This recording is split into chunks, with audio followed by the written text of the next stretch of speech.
Happiness. Happiness is an incredible topic that we are just so drawn to because, yes, it's true. We all want to be happy and we naturally seek that state. How does a woman tap into her power to reach constant happiness, especially in our generation? How do we stay constantly happy? There are many ways to be happy. There are many tactics, and it has become an incredible money-making business where happiness can be bought. And mistakenly, people believe that and live by that all their lives. But if we want to tap into not transient happiness, but constant, eternal happiness on a daily basis, every single woman in every walk of life, every age and stage, whether you're a young, busy mom or everybody's out of the house, it doesn't matter. You can reach and tap into your power of happiness. And I'm going to share with you 5 tactics into tapping into and recognizing the potential for happiness every single day. 5 powerful ways.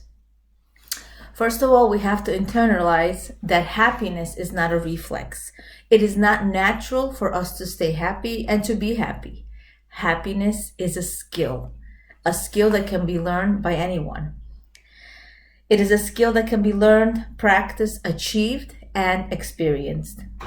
Happiness involves a thought process, and that thought process needs to be constant in order for it to be a habit. A thought process and a decision in order to make that choice to be happy. You can find 2 people who are going through the same issues or similar issues, and one chooses the right approach. We're making the most out of the situation, viewing this opportunity as not just a challenge, but an opportunity for growth. And one can look at it in a dismal way and say, you know what? I meant to go through this negative experience and I'm just not lucky. So it's really 2 ways of looking at things. The Torah portions, Teruma, Tetzaveh, Kisisa, and Vaikel, all focus on the Mishkan, the tabernacle. What was so unique about this resting place for Hashem?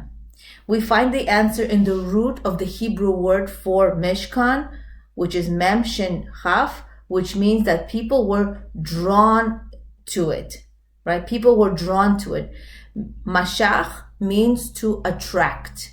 When you're attracting, when you're drawn to it. Sometimes a person walks in the room and there's such an eloquent person, a person with such high spiritual energy, you're just drawn to the person. You may not know them, but you are drawn to them. And this is the energy that we can create. It is an incredible power of attraction, this holy site, the Mishkan, drawing people to it like a magnet. You know, I was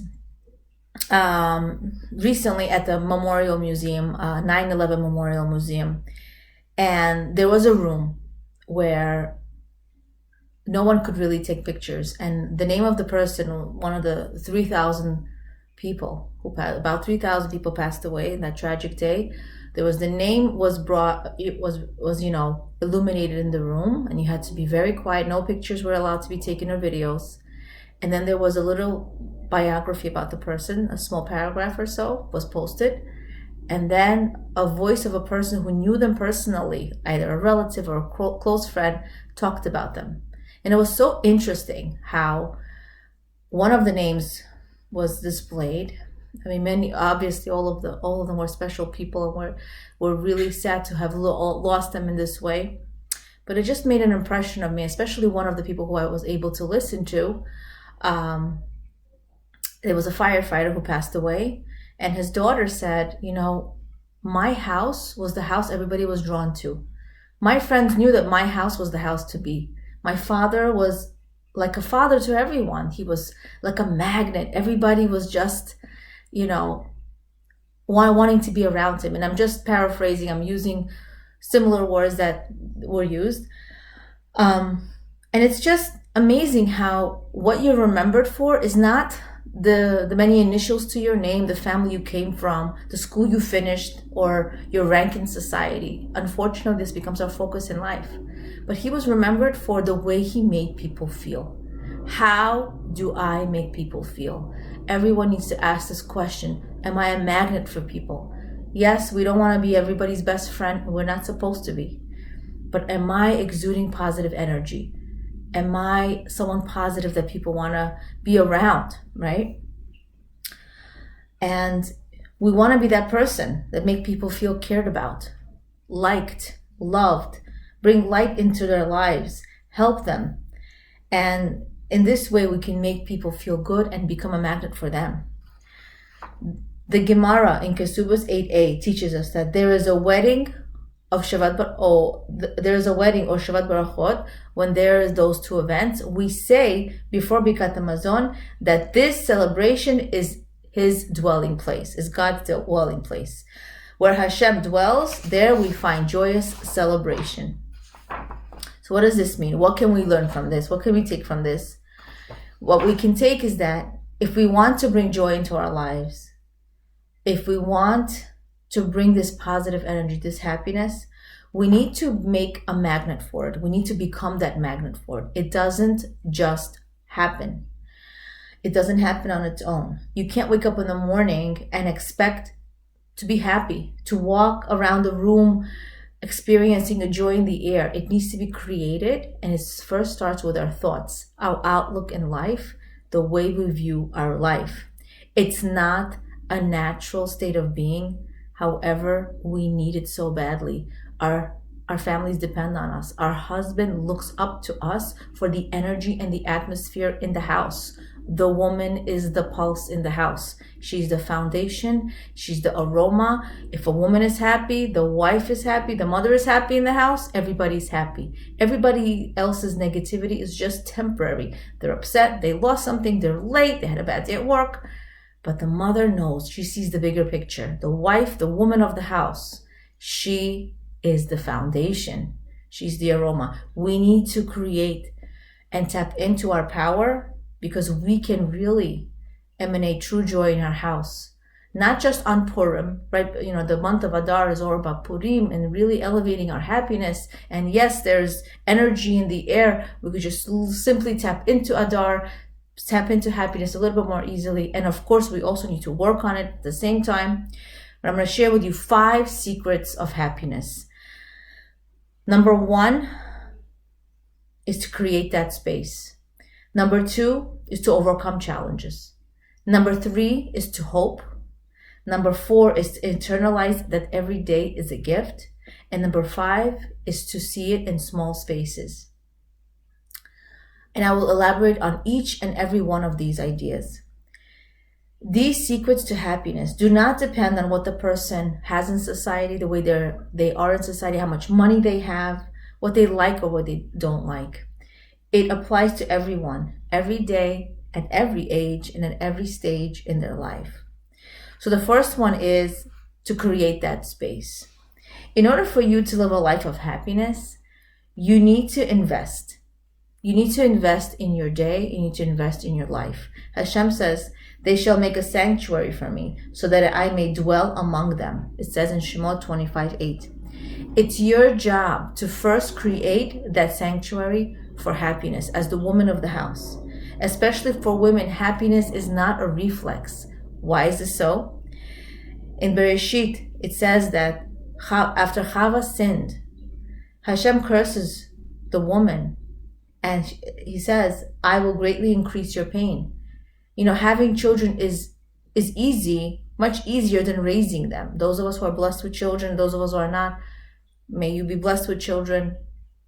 But it is much harder to raise children. So we are cursed in a way that the women are cursed in a way that raising them is difficult as well.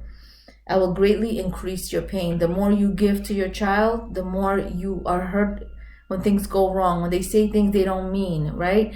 When they disappoint you. So this is our pain as women. So it's harder for us to stay happy, but our job is great. And if Hashem gives us a job, He knows we can do it. He knows we can do it. Hashem does not give you a problem you cannot fix. Hashem does not give you abilities that you do not have. So if we are asked to create a home of happiness, no matter where you live in a mansion, you live in a small apartment, it doesn't matter. Our job as women is to create that atmosphere of happiness. So number 1 was create that space. Number 2 is to overcome challenges. You can find joy in the challenges that you're experiencing. The Zohar teaches us an amazing concept about simcha, which is happiness. It explains that in the lower spheres in the world, it's called the good stone. A person constantly wants to receive from the higher spheres. And the only way to draw more light into your world from heaven is if his countenance is lit up. And it says in Tehillim, serve Hashem with joy. Because a man's simcha in this world draws simcha from above. So if I'm happy, I'm going to draw more happiness. Hashem is going to say, you're happy because I gave you this? And this is so little compared to how much I can do for you. I'm going to give you much more. Remember, as a parent, you give to the child who appreciates you, who has earned it, who has deserved it. Right? You don't give to a child just because you love them, even though you do love them. You will give to them. But who is the child who you will give more to? Who stretches themselves, who respects you, who's honest, who does the right thing. You just want to give. And if you are that vessel of happiness already, Hashem will give you more reasons to be happy.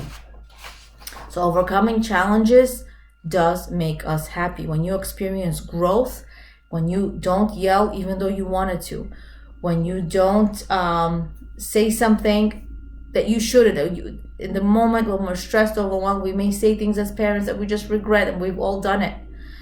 And you apologize and you move on and you're trying your best, and that is overcoming a challenge, becoming bigger and better, and trying harder. Number 3 is hope. How can you draw more joy into your heart and in your home? The Prihat Tzaddik, Rav Tzaddik of Lublin, brilliantly elucidates the concept of simcha.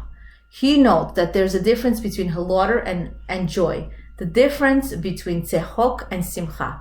What is the difference? You engage in laughter only after you hear something that's funny, that's comical. But you experience simcha, on the other hand, when you anticipate something, when you are waiting for something that will take place in the future, something that hasn't happened yet. You know, when a mother is raising a toddler and she sees how the toddler gets up and she just sees him fall. Why is she so happy? She has this joy, this incredible joy in her heart and her smile. She gives this positive energy and she's encouraging the child to get up. She's so happy. Why is she so happy? Because she knows one day, hopefully this child will walk. Not only stand, but walk and run and ride a bike and become independent. She has this hope and anticipation, right? The biggest happiness for a parent is to see your child go, become independent, build their own lives. No parent wants their child to live with them forever. No way. As much as we love them, the biggest happiness is to see them go. So the Baal HaTanya explains that a broken heart and a bitter spirit are not sadness. Remember, challenges are inevitable. We are meant to experience challenges. So don't fret, don't become upset and depressed that you have challenges. We all have to have challenges. Sadness is when the heart is cold like a stone and has no life. Bitterness and a broken heart are signs of life, and the person can transform them into true joy. Remember, we're not staying bitter and depressed and unhappy and sad. We feel the bitterness, we acknowledge it. We may stay there for a little bit, but we know that we have to get up. Failure is not making mistakes. Failure is not going down. Failure is staying down. So don't stay depressed. Don't stay there. Get back up. Get help. Get encouragement. Get someone to talk to you. Get tools in life. In other words, the Baal HaTanya is teaching us that as long as we hope, as long as we have a desire for something to happen, even if we are bitter about it right now, we have the capacity for joy. If someone is went through a traumatic event or an event where they lost someone, it's nobody's right to come to them and say, don't worry, everything is going to be okay. Time will heal. That is true, but that's not our place to say it. The person already knows that this is temporary. Time will pass and the person will come out of it. So The person hopes for the best, hopes for better days, and hope is simcha, is true joy. To hope is to feel joy. To anticipate is to feel that joy, that simcha. As long as you are crying, kicking, screaming, you have the potential to feel true simcha. That means you are feeling, right? You are feeling. You know, when couples are fighting, they want to sometimes they want to feel that the other spouse understands them, cares about how they feel, even if they're feeling negative, even if they're feeling hurt. They want to feel cared about. You don't want to have feelings and your spouse doesn't care about you. You're like, what's the point of this relationship, right? Feeling is what's important. The person feels your pain, or you feel that experience that you're going through in life. Remember, bitterness has to be temporary. It cannot be constant, right? And it's okay to feel. Number 4 is internalize that life is a gift. Every day is precious. Even if you are having challenges that are painful, allow yourself to feel and go through it. The only way we can come to a place of joy is to first allow ourselves to feel, and don't try to numb the pain. Feel the pain, overcome it, and internalize that life is a gift. Every day is precious.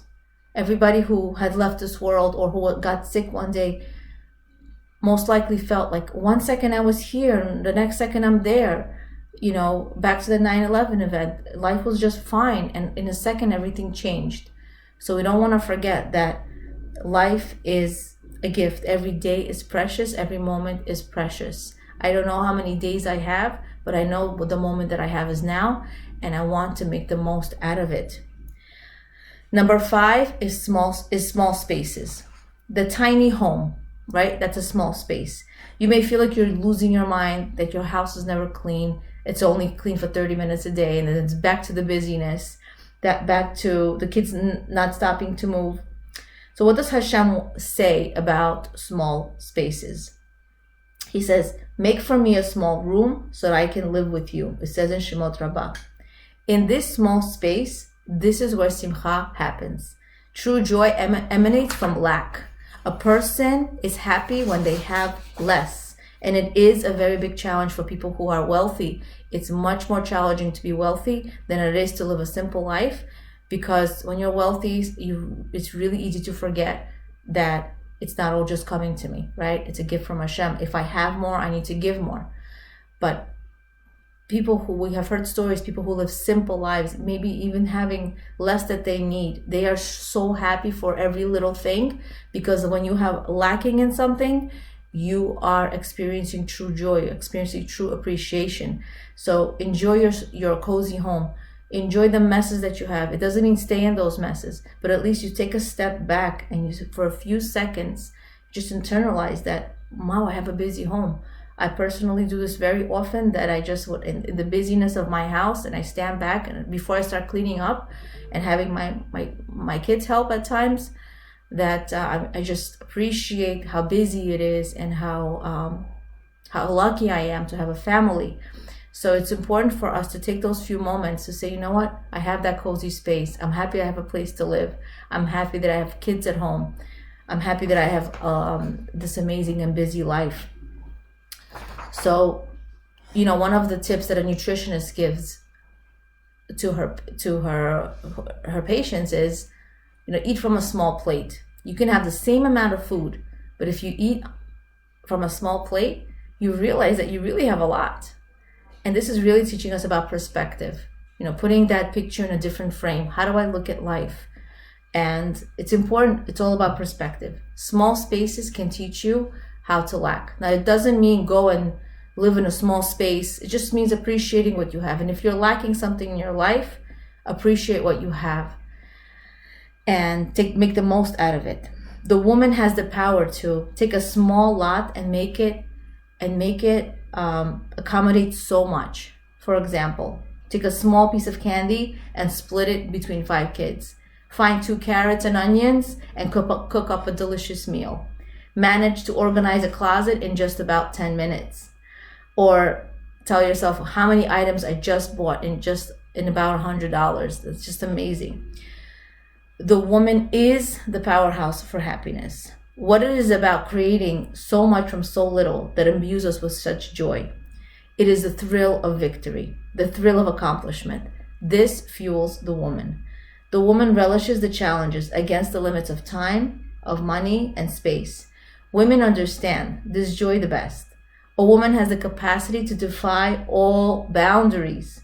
A woman has the power to exceed even her own expectations for success. And what fills her with true joy? Let's look around our Mikdash Me'at, our miniature temple at home, and communicate to our loved ones, our children, and our husband to share that how lucky we are to share this space with such special people. Your expressions of simcha to your family, to your husband and your children, are so much more meaningful than that lavish meal or delicious candy, that colorful candy. Find the joy in the little things, in the small spaces, and you will become a magnet for simcha. I want to leave you with 2 practical tips. Number 1 is create that space.